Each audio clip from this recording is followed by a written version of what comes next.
Hello সবাইকে, সবাই কেমন আছো? আশা করছি ভালোই আছো। আর আজকে কি রান্না হচ্ছে, মানে আজকে রাতে আমি কি রান্না করছি সেটাই তোমাদের সাথে আজকে শেয়ার করব। তো দেখো এখানে আমি সবকিছু একদম রেডি করে নিচ্ছি। তো অনেকদিন পর আজকে আবার বাঁধাকপিটা খাচ্ছি। যখন সিজন ছিল তখন কিছুদিন পর ডেইলি হতো। তারপরে মিডলে অনেকদিন বন্ধ ছিল।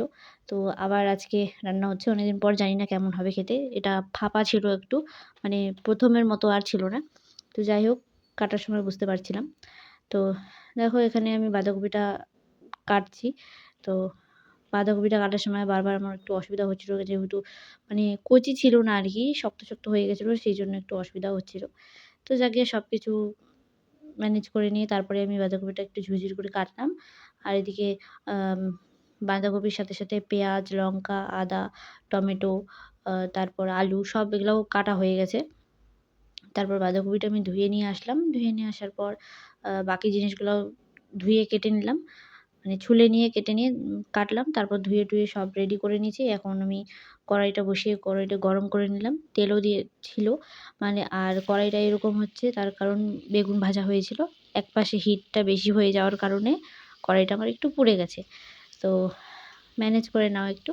তারপরে কড়াইটাতে আরেকটু তেল দিয়ে দিলাম আমি কাঁচা লঙ্কা চেরা। বাঁধাকপিতে যেহেতু বাটা মশলা আমি কিছুই দেবো না।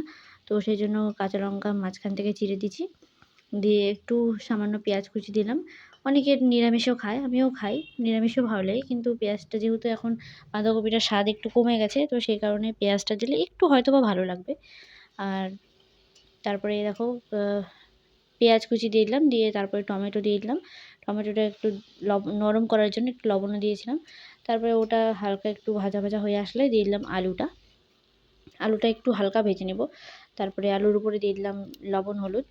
মাঝখানে লঙ্কা দেখতে পেলে, তো সেটা আমি মানে এদিকে এটাও হচ্ছিল, আর লঙ্কাগুলোর আমি যে বোটা আছে সেটা আমি ছাড়াচ্ছিলাম। তো সে কারণে ওটাও আমি একটু দেখালাম। তো যাই হোক, এখানে দেখো আমার আলুটা কিন্তু অনেকটাই ভাজা হয়ে গেছে। একটু ভেজে দিচ্ছি, তাহলে হয়তো যদি একটু খেতে ভালো লাগে। তারপর এখানে মাঝখানে একটু ফাঁকা করে নিয়ে দিয়ে দিলাম আমি ফোড়নের জন্য কালো জিরা। জিরাও দিতে পারতাম, কিন্তু জিরা দিলাম না, কালো জিরাটাই দিলাম। আমার ভালো লাগে কালো জিরা দিয়ে। তারপরে একটু, একটু করে বাঁধাকপিটা সব দিয়ে দিলাম। দেওয়ার পর কড়াইটা আমার একদম পুরো ফুলে গেছিলো। অসুবিধা হচ্ছিলো বারবার মানে নাড়াচাড়া করাতে।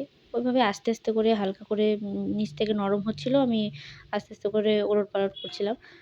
তারপরে দিয়ে দিচ্ছি, দেখো ওলটপালট হয়ে যাওয়ার পর একটু, একটু লবণ দিয়ে দিলাম, যেহেতু এটা আরও অনেকটাই কমে যাবে। তো সেই কারণে অল্পই লবণ দিচ্ছি।